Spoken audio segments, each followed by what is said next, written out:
Dalam data prevalensi penyebab kematian di Indonesia akibat penyakit tidak menular, penyakit hipertensi menempati posisi teratas dalam kurva data. Kali ini diduga menderita hipertensi, ada seorang perempuan meninggal dunia.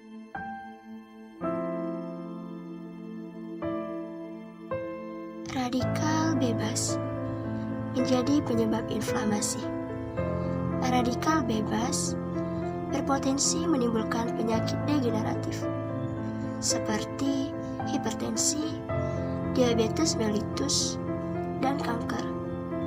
Kejadian penyakit degeneratif ini tumbuh cukup masif di Indonesia, sehingga penemuan obat baru untuk penyakit ini selalu gencar dilakukan. Melalui riset ini, kami berharap dapat berkontribusi dalam mengatasi penyakit degeneratif berbasis ilmu etnomedicine, farmakologi, farmakognosi, dan kimia farmasi. Paparan radikal bebas menjadi faktor utama terjadinya penyakit degeneratif, di mana peningkatan radikal bebas dapat menyebabkan inflamasi.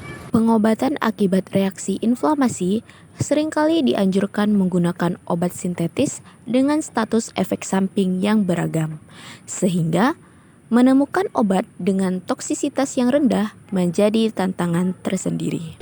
Talas menjadi salah satu spesies tanaman yang memiliki kandungan senyawa bermanfaat dalam mengatasi inflamasi.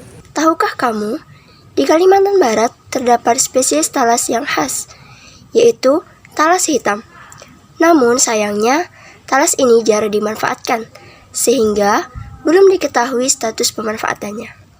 Melalui kegiatan PKM 2024, kami berkontribusi dalam menemukan kandidat obat tradisional dalam riset yang berjudul HOP, Studi in silico, in vitro, dan in vivo daun talas hitam, Alocasia plumbea sebagai agen terapi antiinflamasi dan antioksidan.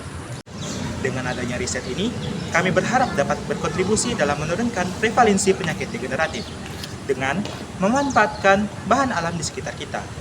Dan dengan riset ini juga, kami melaksanakan 2 poin SDGs dalam meningkatkan kualitas kesehatan di Indonesia.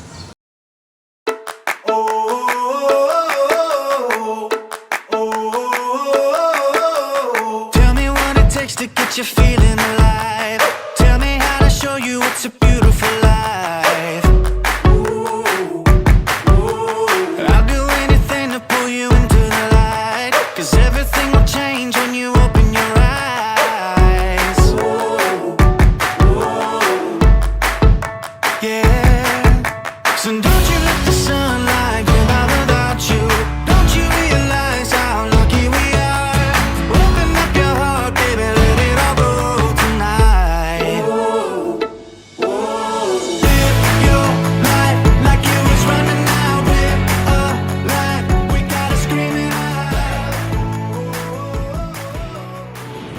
Bagaimana sih prosedurnya? Yuk kita cari tahu bareng-bareng.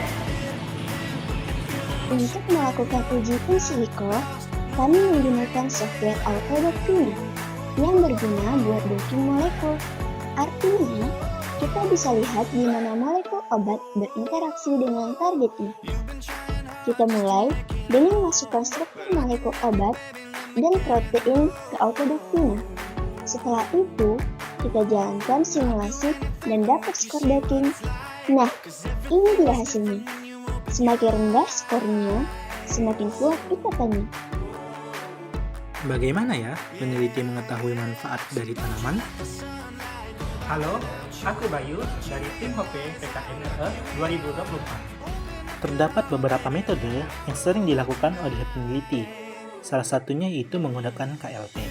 KLT atau kromatografi lapis tipis adalah teknik untuk memisahkan senyawa dari tanaman menggunakan suatu plat.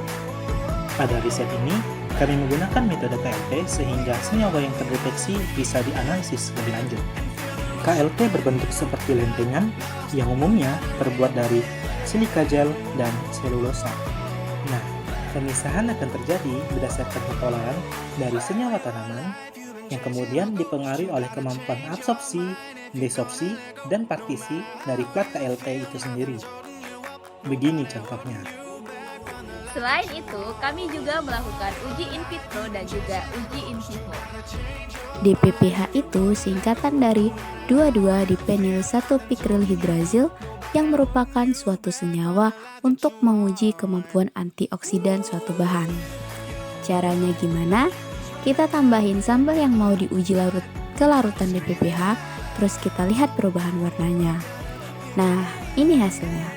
Kalau warna larutan DPPH berubah dari ungu ke kuning, artinya sampel kita punya aktivitas antioksidan. Ini contohnya. Selanjutnya, kami juga melakukan uji in vivo menggunakan tikus sebagai model uji. Tikus dibagi menjadi 5 kelompok, yaitu negatif, positif, dan 3 dosis daun teles hitam 100, 200, dan 400 mg per kg BB. Kelompok negatif tidak diberikan apapun, sedangkan kelompok positif diberikan natrium diklofenak sebagai obat antiinflamasi yang kita kenal. Nah, hasilnya kita ukur dari volume dan diameter edema yang terbentuk pada tikus. Ini datanya. Dari data tersebut dapat kita lihat semakin tinggi dosis daun talas, maka semakin kecil volume dan diameter edemanya, terutama pada dosis 100 dan 400. Artinya, daun talas hitam punya efek antiinflamasi yang cukup kuat. Terima kasih sudah menonton.